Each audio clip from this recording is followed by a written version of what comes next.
یہ حکومت وہ معاملات جو عوام کا جو نا جلوس نکال کے رکھ دے وہ ایکسیپٹ کرے گی نہیں کرے گی. اور اگر ایسی صورتحال بنے گی تو دنیا کے اندر نا یہ تمام واقعات موجود ہیں کہ جب آپ ایک حد سے بڑھتے ہو نا تو دنیا پھر مداخلت کرتی ہے اور اس بات کو درست کرتی ہے. اب اس کے بعد کی صورتحال کیا ہوگی؟ دیکھیں الیکشن بھی آگے آ رہا ہے. کیا الیکشن ابھی آ رہا ہے؟ نہیں، الیکشن آئے گا مارچ اور اپریل 2024 کے اندر. اور اس سے پہلے یہ سارے معاملات ہوں گے. اور یہ آئینی کام ہے، یہ کوئی ایسا نہیں ہے دنیا مطلب پاکستان کی تاریخ میں کبھی ایسا ہوا نہیں. لوگ کہتے ہیں کہ نہیں ٹائم پہ، ٹائم تو بھائی یہ بھی آئینی ہے نا. اور یہ جو اپنا جو اس وقت میں انٹرم گورنمنٹ چل رہی ہیں، یہ کیا چل رہی ہیں؟ یہ بھی آئینی کام ہے. ایسی صورتحال کیوں بنی؟ دیکھیں نا، بات یہ تو یہ ہے کہ کہتے ہیں کہ 90 دن میں انتخابات کروا دو.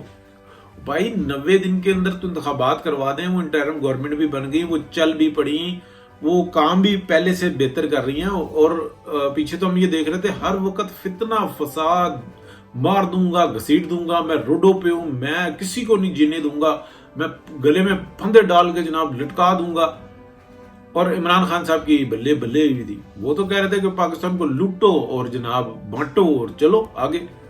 اچھا، اس کو مینج کرنے والے خان صاحب نہیں تھے. خان صاحب تو اپنا حصہ لیتے تھے. ان کو مینج کرنے والے وہی ہیں جن کو پلاننگ کر کے دیتے ہیں اسرائیل میں.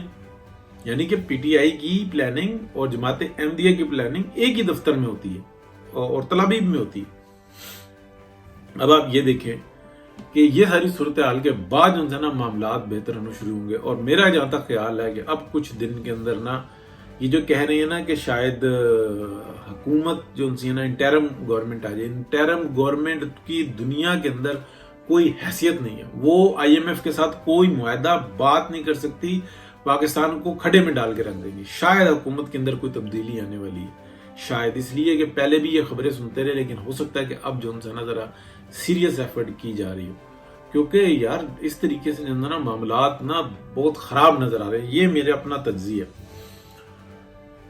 اچھا، یہ جو آئی ایم ایف کا جو پیکج ہے نا وہ لینے کا، یعنی کہ اگر آپ چاہیں اس بات کو سمجھیں کہ کیا آئی ایم ایف کے پیکج کو یہ پورا کر کے نیا پیکج لے سکتے تھے، پیچھے لے سکتے تھے، نہیں لیا.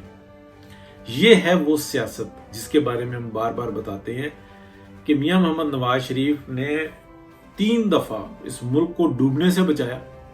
ایسی خدمت کی کہ جس میں 70 سال کی 75 سال کی تاریخ میں کوئی مثال نہیں ملتی. تینوں ادوار علیحدہ علیحدہ کر کے دیکھ لیں، میاں نواز شریف کا ایکسیلنٹ دور ہے. پہلے نمبر پہ بھی ان کا ہے، دوسرے نمبر پہ بھی ان کا، تیسرے نمبر پہ بھی ان کا ہے. اور اس کے بعد جو نا آپ دیکھیں تو پھر آپ کو کافی سارے جو نا گیپ نظر آئیں گے. اچھا، یہ کیوں آگے کیا؟ اس لیے آگے کیا کہ اگر جیسے کہ 2022 کے اندر یہ حکومت سنبھالی تھی، حکومت سنبھالنے کے بعد اگر میاں صاحب یہ کرتے کہ اچھا ٹھیک ہے، بھائی کو بھی میرے سامنے کھڑا کر دیا، اب یا تو میں چلوں گا یا پھر وہ بھائی پھٹا کرے گا.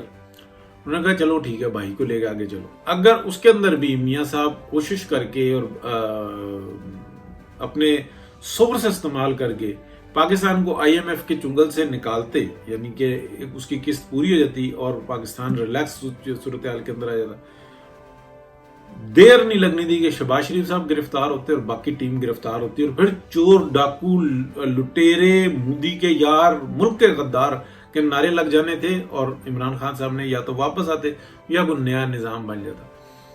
وجہ یہ ہے کہ آگے جو لوگ ہیں، جو طاقتور لوگ ہیں، وہ مخلص نہیں. اگر مخلص ہوں تو وہی بات آ جاتی ہے جس کو میں بار بار کہتا ہوں، اور میں اکیلا نہیں کہتا، یہ میں گروپس میں علم والے لوگوں میں کی جو نا بات سن کر بھی کہتا ہوں کہ اس مسئلے کا واحد حل یہ ہے کہ ادارہ جاتی معافی مانگی جائے کہ میاں محمد نواز شریف بالکل بے قصور تھے، آنےسٹ ترین آدمی تھے، اور اس ملک کے لیے جو خدمت کر رہے تھے. ہم نے یہ سازش کی، ہم نے سارے کو گیم پلان کیا، ہم نے کٹ ٹو سائز کرنے کے لیے یا ہمارے جو بھی مفادات تھے، ہم نے اس کام کرنے کے لیے اس شخص کے اوپر کیچڑ اچھالی، اس کو ہم نے سزا دی، ہم نے جو کچھ کیا یہ جرم کیا. اب ہم اپنا معاملہ جو ہے نا اس دنیا میں اس پارلیمنٹ کے اوپر چھوڑتے ہیں، ہینڈز اپ کریں گے، پھر یہ بہتری آئے گی. ادروائز گھسیٹتے رہے، میاں صاحب نے ڈیفالٹ سے بچانا ہوتا بچا لیا. اب آپ اپنا بجٹ ہی پورا کر کے دیکھو. اب پاکستان کی عوام کو تو کھڑے میں ڈالا ہوا ہے نا. اس کے اوپر تو جو ظلم ستم کیا ہے اس کا کون قصوروار ہے؟ عمران خان, جس نالائق کو جو ہے نا 10 سیٹیں نہیں جیت سکتا. وہ آج تک 10 سیٹیں نہیں جیت سکتا. اس کے اندر کوئی قابلیت ہی نہیں ہے. وہ ڈے فرسٹ جو ہے نا, وہ جی ایک امریکی آیا اور جناب اس نے دیکھا کہ جناب کنواں کھودا پشاور میں, وہاں اس میں سے گیس نکل آئی. بندہ جو ہے نا پائپ لگا کے محلے میں گیس بیچ رہا تھا. تو اتنی گیس ہے پشاور میں, ہم پورے پاکستان کو گیس سپلائی کریں گے, ہم پورے پاکستان کو بجلی سپلائی کریں گے. یہ اس قسم کی جہلوں والی باتیں کرنے والا شخص ہے. اس کے 101 لطیفے ہیں. میں نے دیکھا بیری کا شہد ایکسپورٹ کر کے یوں کرائیں گے ہم. اچھا آواکاڈو جناب وہ ایک سبزی ہوتی ہے یار, وہ مطلب آواکاڈو کے لیے بہترین زرخیز جگہ ہے. اچھا جی ایلو ویرا کے جناب باغات لگا دیں گے. یار گھر میں آواکاڈو کا ایک درخت لگ گیا, اس میں سے آواکاڈو اس کو نظر آ گیا, ایلو ویرا, پھر جناب بھنگ کا انقلاب لے آئیں گے. یہ سب آپ کے سامنے. ایسے لوگوں کو محفل میں بٹھانا لوگ پسند نہیں کرتے. مطلب اس نے وزیر اعظم بن کے کیا کیا چولیاں ماری ہیں. جس محفل میں گیا پاکستان کی بے عزتی کروائی, کہیں جا کے ٹانگ پہ ٹانگ رکھ کے بیٹھا ہوا ہے. بادشاہ کو بھی ایسے مل رہا ہے سعودی عرب کے, جس کے سامنے اوباما بھی جو انسان کتنے ادب سے ملا تھا کہ پورا امریکہ بول پڑا تھا. تو اس نے کہا نہیں وہ ٹھیک ہے, جو کچھ بھی ہے ہماری حیثیت جو مرضی تھی, وہ اپنے ملک کا بادشاہ ہے, ہمیں اس کو پروٹوکول دینا ہوگا. یہ اوباما کے معاملات. تو یہ جو کچھ چل رہا ہے نا, یہ بالکل ٹھیک چل رہا ہے. ایک پاکستان کی عوام کو بھی یہ سوچنا چاہیے جو آپ کے لیے کرتا ہے اس کے لیے آپ کو نکلنا بھی پڑے گا.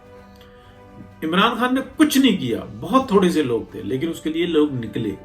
غلط کیا, غداری کی ملک سے, بہت برا اشر کیا, ملک کے اوپر ہی حملہ کر دیا, پاکستان کے اوپر حملہ کر دیا, اسٹیٹ پہ حملہ کر دیا.